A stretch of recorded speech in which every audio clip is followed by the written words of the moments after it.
Welcome to your daily Farm and Home Show, brought to you by the University of Kentucky Cooperative Extension Service. And now, here's your host. Good morning and welcome to your Farm and Home Show. My name is Joanna Coles, and we've been talking most of the week with Kristin Hildabrand, Warren County Extension Agent for Horticultures, about poinsettias. And we've talked about a little bit about their history and maybe how to select them. And today we're really going to focus on care, because I think that people are so excited when they get this beautiful plant. Yes. But maybe a little intimidated on how am I going to keep it alive. Right. And so really it's pretty easy to take care of a poinsettia. A lot of people, like you said, do get intimidated, but it's really good, to really what your home is set at as far as temperature and where to set it.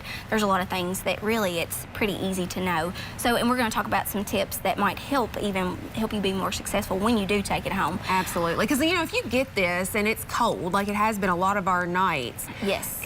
We can't just leave it in the car, right? Right. Yeah. It's almost like when you and I were coming over here, we had to start the car. We had to take tender love and care with the poinsettias, and these are really, really pretty. We got these from Mammoth Cave Transplants. But you're right, so really this poinsettia likes warm temperatures.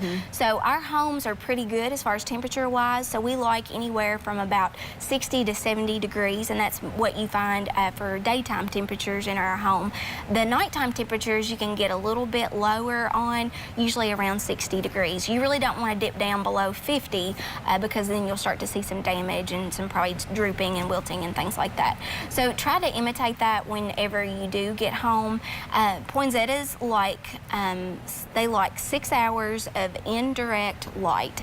So you don't want to put it right up against a window, but kind of indirectly back a little bit. And so that way it gets some sunlight that it needs in order to look pretty healthy throughout the season. So that's something else that you can actually, look for. But as far as whenever you get ready to take it home, I wanted to kind of show that this is a sleeve that we had that was provided by Mammoth Cave Transplants.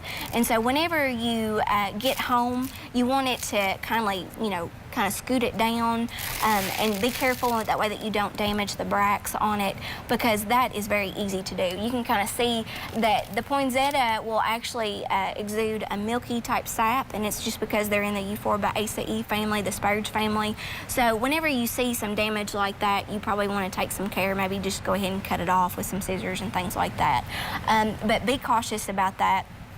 The biggest thing as far as where to place it is that you don't really want to put it next to cold or warm drafts of any kind. So we have like heaters at home.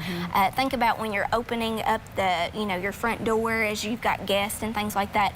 I have to tell a quick story. Whenever I worked at the flower shop before I became an agent, we wanted to sell these poinsettias, because that was our marketing type of scheme. But anyway, whenever the door would open back and forth, I got to noticing that it would just start to wilt, droop. and droop. So I learned from that, like, they do not like cold air drafts. I left mine in the car one time going to an event the next day, and when I got out, it was all falling over. So I had to learn the hard way. So listen, you heard it here first. It does not like cold temperatures. Right. And once you make those kind of mistakes, you never make them again. So you learn from those. But the biggest thing, especially with potted plants, is overwatering, because that is the #1 killer of house plants even too. So you see that we've got some decorative foil here. So what we want to do is we want to completely remove that out. So if you want to pick that up, you might have a better angle than I do. So we're just going to take that out, and you can see here, if you want to take and cut the bottom out of it, you can do that. We don't want any kind of water left up around the root system, because again, that promotes more root rot issues. So we want to try to stay away from that. So our plant pathologist said if you just cut that out, it just kind of keeps that pretty foil on the outside. But if you don't want to do that, what you can do, Joanna, is you can take a container, and most of the time saucers are fine, or like some kind of big kind of sheet pan of some sort. You can fill it up with water and just kind of sit it in there for at least an hour. And that way you're not, directly applying water to it from the top. So you could do that. that. The best thing I know to do is to test the moisture in your soil media. If you do your, kind of feel around with your fingers, if it feels moist, you want to leave that be. If it feels dry, because our homes, they do get dry over the course of the days, then you can go ahead and water. Let it completely run out of the root zone of the plant, and then you can go ahead and stick it back in the foil if that's what you prefer to do. So really, that's the best way to do it. So if you have any questions, just call us at the Extension office. All right, so no fear. You can keep them alive. Just give us a call if you need help. Thanks for watching and have a great day. If you have questions about today's topic, please call the Warren County Extension office at the number on your screen. Thanks for watching and have a great day.